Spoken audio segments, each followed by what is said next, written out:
Você percebe quando a fresa está bem regulada, quando você faz a usinagem e ele cruza a aresta de um corte com a aresta do outro corte do outro lado.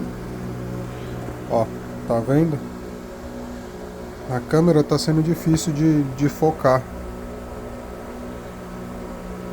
Ó, mas dá pra ver. Tá cruzando, tá vendo? Então isso significa que a fresadora ela tá bem regulada nesse sentido aqui, ó.